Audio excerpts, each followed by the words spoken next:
Have you ever had a moment from your childhood that you just can't explain? A moment where the world around you seemed to shimmer and vibrate with a life of its own? A memory that feels more real than a dream, etched not in your mind but in your very soul. I want to take you back to a sun-drenched afternoon in my grandmother's garden, a place that for a single timeless moment became the center of the universe. I was lying in the tall grass, watching dust motes dance in the golden shafts of light, when the air itself began to hum. It wasn't a sound my ears could hear, but a frequency my entire body could feel. The edges of the leaves blurred, not out of focus, but into a shimmering, iridescent web of light. For a heartbeat, I saw it. I saw the energy behind the form, the vibration behind the matter. I saw the source code. And that moment I knew with a certainty that has never left me that what we call imagination is not a fantasy.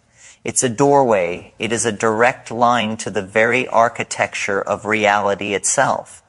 That experience in the garden was a profound and silent revelation, a secret whispered not in words, but in pure, unadulterated feeling. It was a glimpse behind the curtain, a peek into the engine room of existence. And then, right on cue, the mundane world rushed back in. My grandmother called my name for dinner. The spell was broken, the humming stopped, the leaves solidified back into their familiar shapes. The profound knowing was still there, but it was now covered by the heavy blanket of the consensus world, the world of shoulds and ises, and that's just how things are. This is the great tragedy of growing up, isn't it? We're born as beings of infinite possibility, fluent in the native tongue of the cosmos, imagination. As kids, we don't draw a line between the world in our heads and the world outside. A cardboard box is a spaceship. A blanket fort is a kingdom. We exist in a fluid state where imagination is our primary tool for interacting with reality. We're not just pretending. We are actively creating worlds and stepping into them. We are shaping our experience from the inside out. But then the programming begins. It's well-intentioned, of course. It comes from parents, from teachers, from a society that values the concrete over the abstract. We're told, stop daydreaming, be realistic. That's not real. That shimmering vibrational reality I saw in the garden, it was gently but firmly dismissed. Your eyes were playing tricks on you, I was told. It was just the heat rising from the ground. The mystery gets collapsed into a mundane explanation. The magic is systematically educated out of us. We are taught to value a different language, the language of logic, of reason, of empirical proof, a language that is incredibly useful for building bridges and curing diseases. But in mastering this language, we forget our mother tongue. We forget the language of the soul. We lose our fluency in imagination. It gets relegated to the realm of fantasy, art, and childhood nostalgia. It's seen as an escape from reality, rather than what it truly is, the mechanism for creating it.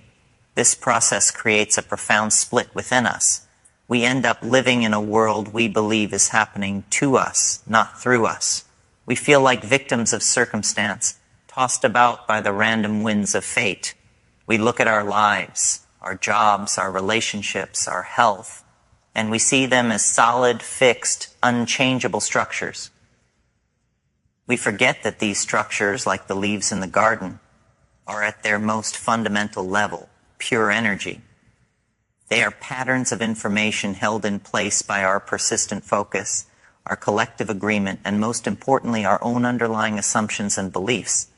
The world becomes a collection of nouns instead of a dynamic flow of verbs.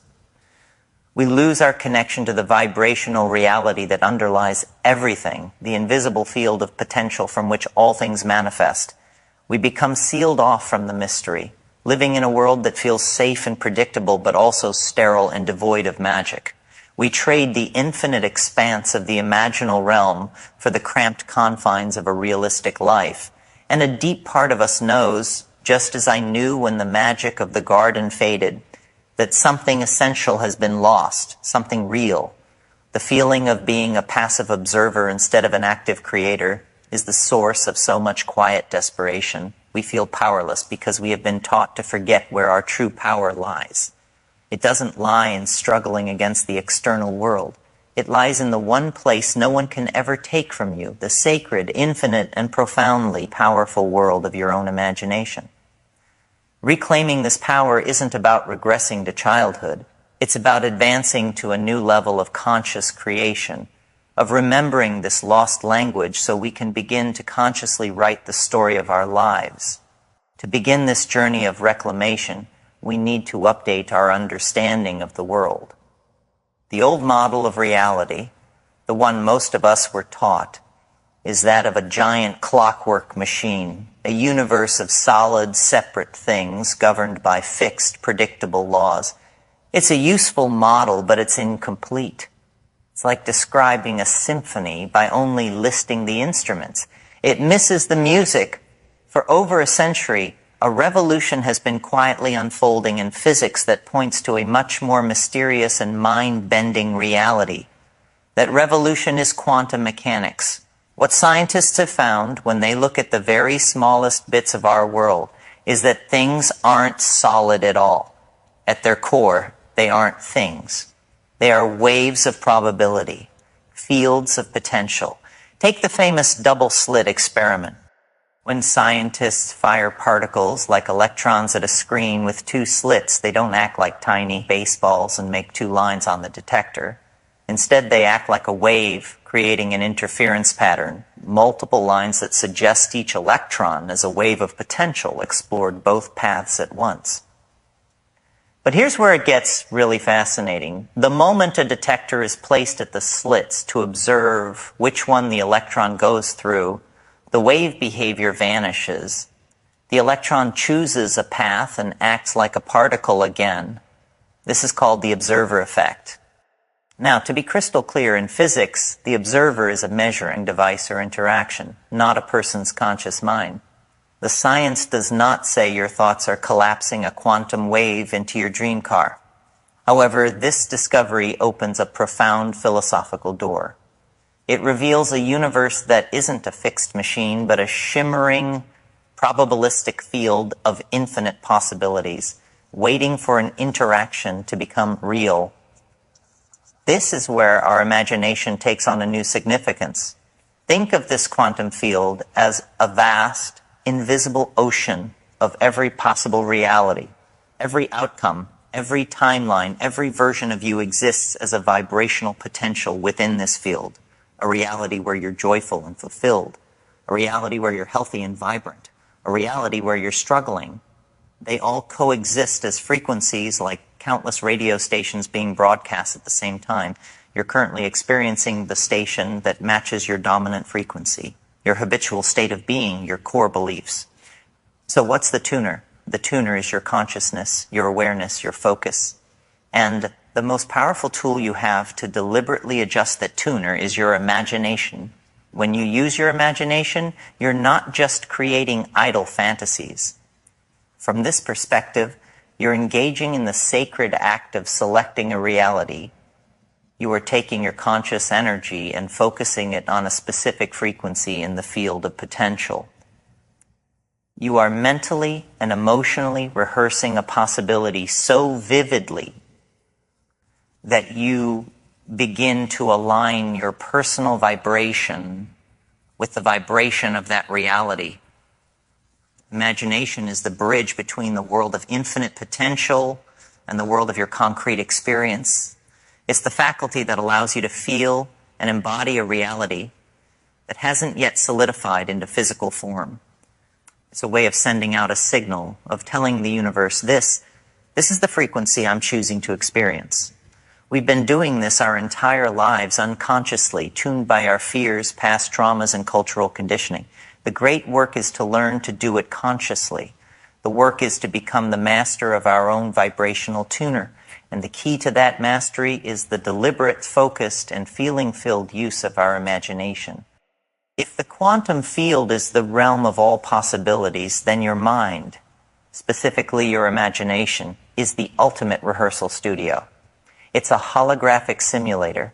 where you can practice and embody a future reality before it ever shows up, and your brain is wired for this in a truly remarkable way. Neuroscience has shown us something extraordinary. The brain has a hard time telling the difference between a vividly imagined experience and an actual physical one. When you close your eyes and truly imagine yourself hitting a perfect golf swing, many of the same neural pathways fire as when you're actually on the course. When you rehearse a speech in your mind, feeling the confidence, your brain is laying down the neurological tracks for that successful outcome. You are quite literally installing the hardware for success before you even step on stage. This isn't wishful thinking, it's neural programming.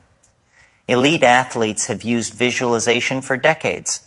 They don't just see themselves crossing the finish line. They feel the burn in their lungs. They hear the roar of the crowd. They feel the tape break across their chest. They are conditioning their brain and body to be in a state of victory. When the actual event comes, the pathway to success is already familiar territory. Now, consider the flip side. This mechanism is completely neutral. It works for whatever you feed it. Every time you worry, you are using your divine faculty of imagination for the meticulous rehearsal of a future you do not want. When you lie awake at night, picturing an argument with your boss, feeling the anxiety and frustration, you are commanding your brain and body to prepare for that reality. You're firing and wiring the neural networks for conflict. You are marinating your cells in stress hormones. You're using the most powerful creative tool in the universe to build a prison of your own fear. You are praying for what you don't want. Your imagination is always running. The only question is, are you in the director's chair, or have you handed control over to your conditioned fears? This is the profound secret that the mystic Neville Goddard taught in the mid-20th century. His most famous teaching can be summarized in 3 words: feeling is the secret. Goddard understood that imagination without feeling is just an idle thought. It's the feeling of the wish fulfilled that does the real creative work. He taught that to manifest a desire, you must assume the feeling of it already being a fact. You don't hope for it or long for it. You go into your imagination and ask yourself, what would it feel like if my desire were true right now? What would you be seeing? Who would you be talking to? And most importantly, what is the dominant emotional state you'd be living from? Relief? Gratitude? Joy? Your job is to capture that feeling, that state of being, and to live from it in your imagination as often as possible. You fall asleep at night feeling that your prayer is already answered. You walk through your day with the quiet confidence of the person who already has what they desire. From a psychological perspective, this is a powerful tool for transformation. When you assume the feeling of your wish fulfilled, you're changing your self-concept. You start making different decisions. You notice different opportunities. You carry yourself differently. Your perception of the world shifts to match your new inner assumption. You are no longer the person who wants success. You are the person who is success, and you begin to act in accordance with that new identity. Living from the end is what retunes your vibrational state and begins to attract a reality that is in harmony with your new self. You're no longer rehearsing failure. You're running a full dress rehearsal for the victory you've already claimed as your own. If this idea of consciously rehearsing your reality resonates with you, and you're ready to go from being an unconscious worrier to a conscious creator, then take a second to support this work. Click that subscribe button and hit the notification bell. We're building a community of creators here, waking up to our true power. Your subscription is your declaration that you're ready to join the movement. And I want you to be a part of it as we explore these truths together. Understanding the power of imagination is one thing. Applying it is another. We need a practical framework, a metaphor to guide us. And there's no better metaphor for conscious creation than that of a farmer. This ancient analogy grounds the process of manifestation in a simple, earthy, and profoundly wise sequence of actions. To bring your desired reality to life, you must become a master farmer of the mind. First, you tend the soil. The soil is your consciousness, your subconscious mind. It's the fertile ground where all seeds are planted. Is your soil rich and receptive, full of nutrients like belief and worthiness? Or is it rocky, filled with the weeds of past failures and limiting beliefs? Before you plant anything new, you have to tend your soil. This is the inner work. It's pulling up the weeds of, I'm not good enough, or things like that don't happen to me, by deliberately challenging the old stories that have kept your field barren. Next, you choose your seed. The seed is your desire. It can't be a vague wish. A farmer doesn't throw a handful of mystery seeds and hope for the best. They choose a specific seed with absolute clarity. If you want to grow corn, you plant a corn seed. You must get crystal clear on what you truly want. What does it look like? What does it feel like? Define it. Make it a singular, focused intention. A weak general desire is a weak seed. A clear, specific, emotionally charged desire is a potent seed with the life force of creation already in it. Then comes planting. This is the moment you use your imagination. It's the sacred act of taking your seed, your clear intention, and impressing it into the fertile soil of your subconscious mind. You do this by entering your rehearsal studio and feeling the reality of your wish fulfilled. This isn't passive. It's a deliberate placing of the seed deep into the ground.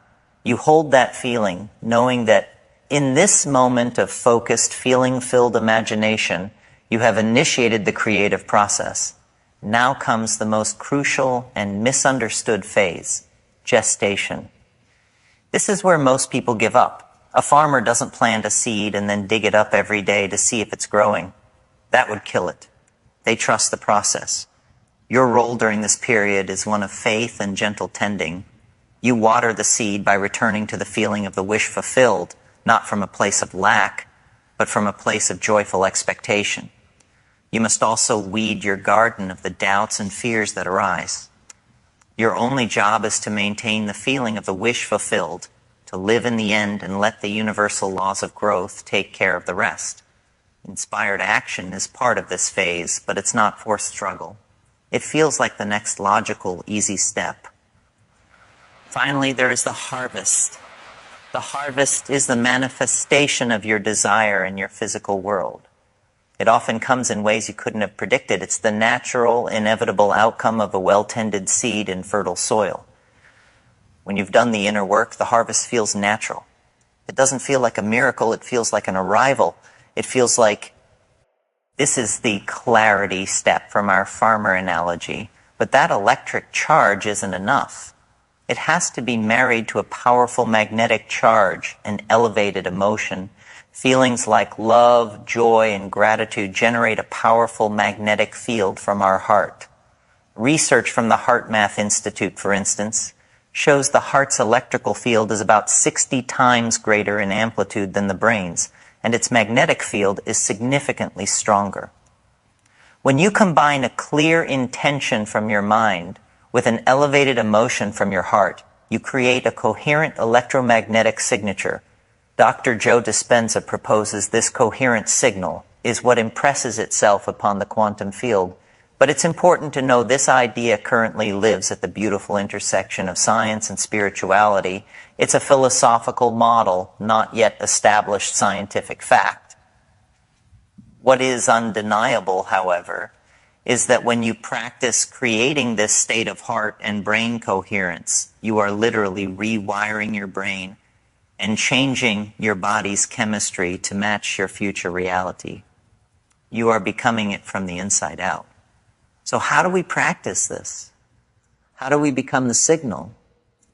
First, clarity and immersion. Get beyond just a mental image. Sit down and build the scene of your desired reality. Immerse yourself in it with all your senses. What do you see, hear, smell, feel on your skin? The more sensory detail you add, the more real it becomes to your brain. Second, and this is the key, generate the elevated emotion. As you're immersed in the scene, ask yourself, How would I feel if this were real right now? And then generate that feeling in your body. Don't wait for the event to give you the feeling. Generate the feeling to create the event. The most powerful of these emotions is gratitude. Gratitude is the ultimate state of receiving. When you feel gratitude for something before it has happened, you're signaling that it has already happened. Feel that gratitude well up in your chest and fill your body. This is the magnetic charge. Third, practice coherence. As you hold your clear intention and feel the elevated emotion, place your awareness on your heart. Breathe slowly into your heart center. Imagine your mind's intention dropping into your heart's feeling, blending into one unified signal. Hold this state for 5, 10, 15 minutes a day. This is your most important work. You are broadcasting the signal of your future. Finally, the art of release and trust. After your practice, you must let it go. You've placed your order. You don't need to keep calling the kitchen. Your job now is to go about your day, maintaining that elevated state as best you can. Trust that the signal was sent and received. Behave like the person whose desire is on its way. This surrender is what allows the synchronicities and opportunities to flow to you, unblocked by your anxious, controlling mind. You've become the signal. Now just wait for your life to reorganize itself around your new song, Conclusion. We began this journey in a child's garden with a glimpse of a shimmering, vibrational reality, a world of pure energy hidden just beneath the surface. We saw how we're conditioned to forget this world, to trade its magic for a life of limitation. But today, we've reclaimed that lost language. We have remembered that imagination isn't an escape, but the very engine of creation. We've explored how reality itself might be seen as a field of potential, waiting for a focused awareness to call it into form. We've seen that our mind is a rehearsal studio, capable of wiring our brain for success or failure. We've learned the wisdom of the farmer, who teaches us to create with clarity, patience, and trust. And we've discovered how to become a coherent signal, marrying the intention of our mind with the elevated emotion of our heart to broadcast our future into existence. The power to shape your world is not out there. It was never taken from you. It has been inside you all along, waiting in the sacred temple of your imagination. You are not a passive observer of your life story. You are its author. Every thought is a word, every feeling is a sentence, and every day is a new page. You are the architect of your own destiny, and the tool you use to build it is the divine, untamable, and limitless power of your imagination. If this message served you today, please honor its value by liking this video and sharing it with someone who needs to be reminded of their own creative power. And now, I invite you to declare your creation. Go to the comments below and write one thing, one beautiful reality that you are going to start imagining into your life starting today. Let's fill that space with our collective intentions and witness the worlds we can build together.